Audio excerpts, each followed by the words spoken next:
So before I get started, I just want to give a huge shout out and a big thank you to Ben and Jay Carlin and the team at Super Carlin Brothers for inspiring me to be more creative in life and to become a theorist and a content creator. Once again, thank you guys. You guys don't know how much that actually means for me. I'm not one to usually want to be on a camera watching you guys, and you're dynamic. You guys have inspired me to do the same thing. So once again, thank you so much.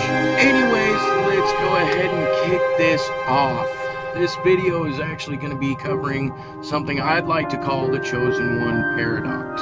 There is a different Chosen One Paradox that has to do with the event the Chosen One actually deals with and whether or not that deems them the Chosen One, or if them being the Chosen One is what makes their event possible.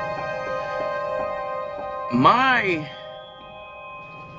Chosen One Paradox actually has to do with choice. For example, we know Harry Potter is the Chosen One. We know Anakin is the Chosen One. But there are other Chosen Ones in other fandoms that you guys may not have ever really thought about. For example, in the High School Musical movies, Troy Bolton is actually a Chosen One. He is chosen to be the captain of his high school basketball team, and he gets chosen to get put up on stage for a karaoke duet with someone he doesn't even know. Another Chosen One would be, let's see, Aladdin. Aladdin's a Chosen One. The Chosen One is fluent in all fandoms. And there's one thing that has always stood out to me.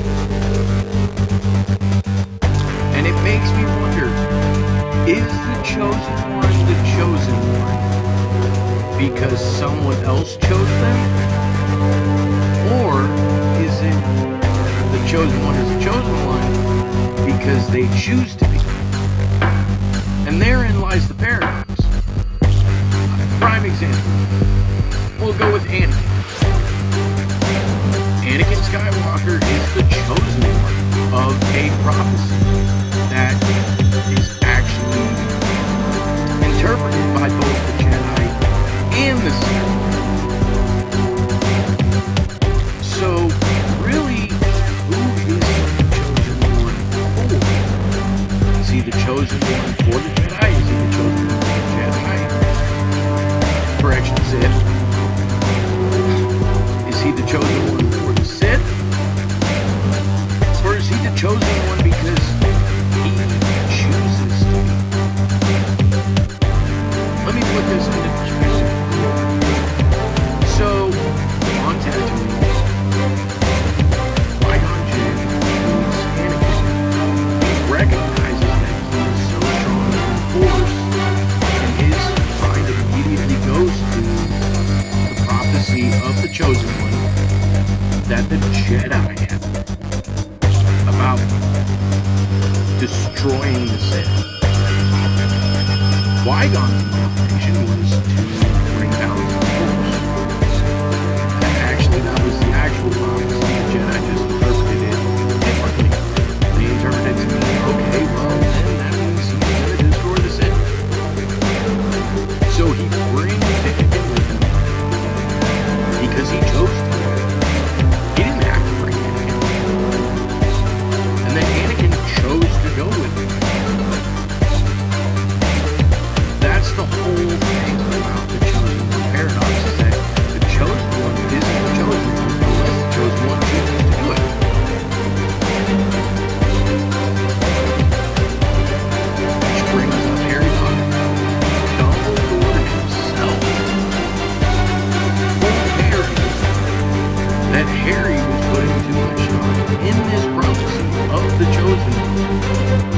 He was chosen by Voldemort, but at the same time, he was choosing to be that chosen one.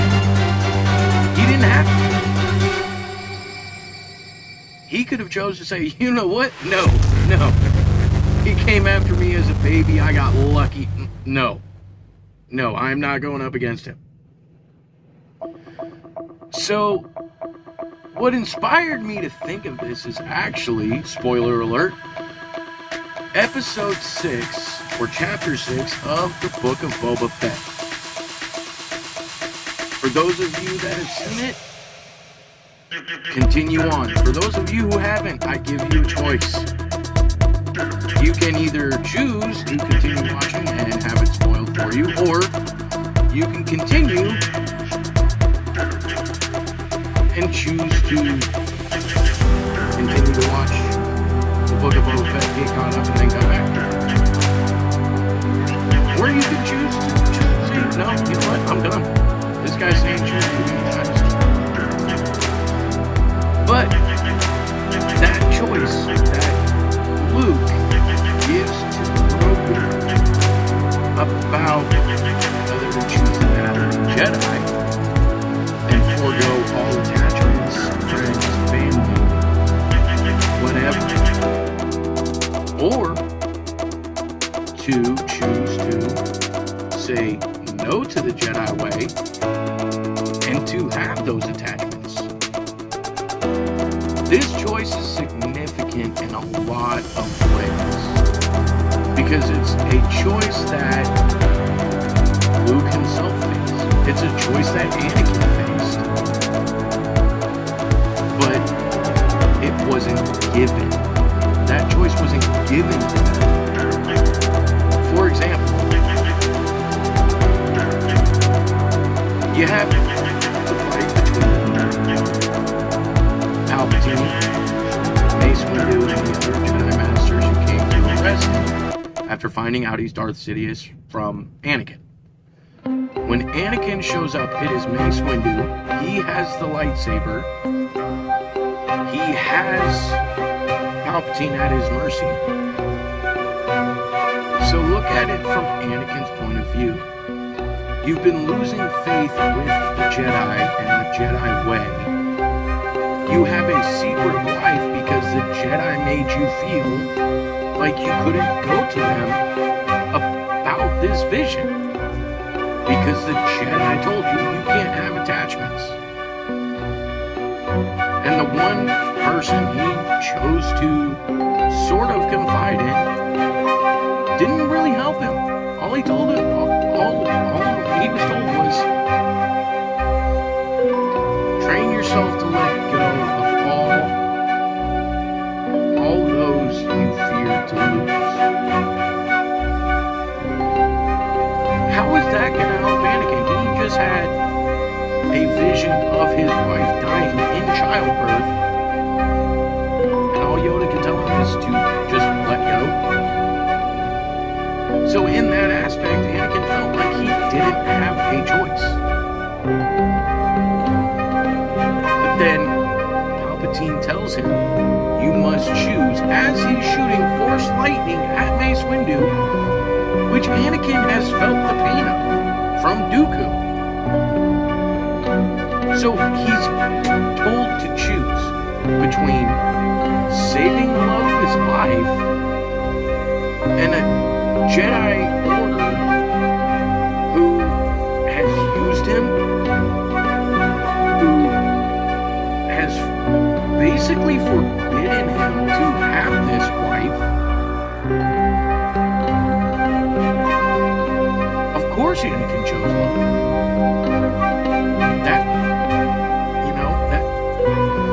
That's what he chose.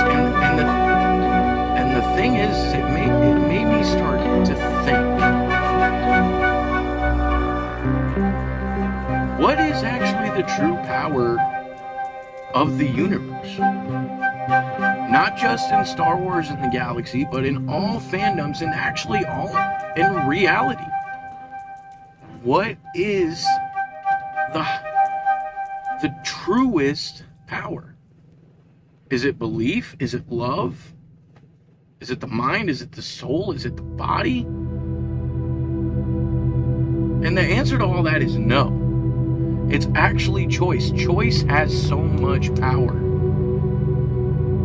Because think about this. Every choice you make determines your reality. Qui-Gon said your focus determines your reality, and that needs to be changed to your choices determine your reality. Because every choice you make has an impact on your life. So, at first when I watched this, I got very disappointed in Luke. Because he's giving Grogu this choice and not showing a third option. Not showing him that, hey, you can be both. Because Luke did that. Luke chose both. He did one way in Empire. He chose his friends rather than following the Jedi way at that point. But then in Return of the Jedi, he chose, once again, his friends. But also the Jedi way. And it worked out. The problem with these choices is that with Grogu, if he chooses both instead of one or the other, I think he's actually going to be passing a test designed by Luke. Because, as I said, Luke has faced this decision before. He's faced this choice before. And I feel like he is testing Grogu to see what Grogu will choose. If he chooses one or the other, or if he's going to choose both and balance it out. And the biggest clue that I got for that, looking back at it after I got so disappointed in Luke, like, really? You had the same choice and you chose both, and you're not letting him choose both? But the biggest clue is what he told Grogu when he brings Grogu up that tree and they're looking out over the, basically the whole landscape that they can see. Luke said something about balance and how everything is in balance around them, and if Grogu just opens himself up to the Force, that Grogu can find balance within himself. So that right there is a big clue to me about what Grogu will choose. I don't think Grogu will choose just Mando or just the Jedi way. I think he's going to choose both. And to sum this all up, his choice is going to have a big impact on what happens, not only to the rest of canon Star Wars, but to the galaxy. Because this is now the third of Yoda's species. And him being a baby, even though he's 50 years old, him being a baby, he is already showing that raw power. Which also makes me think of The Last Jedi, what Luke says about the raw power that Rey had. When he said he only saw that raw power in one other being, really means a person, I think he meant Grogu, not Ben, Kylo Ren. I think he meant Grogu. I think Grogu is actually going to be his first student that actually makes it as a Jedi, but doesn't stay at the academy and ends up going back with the Mandalorians.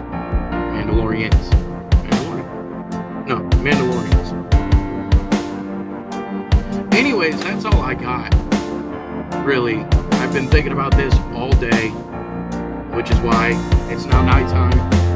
I'm now in Texas. When I recorded the beginning of this, I was actually in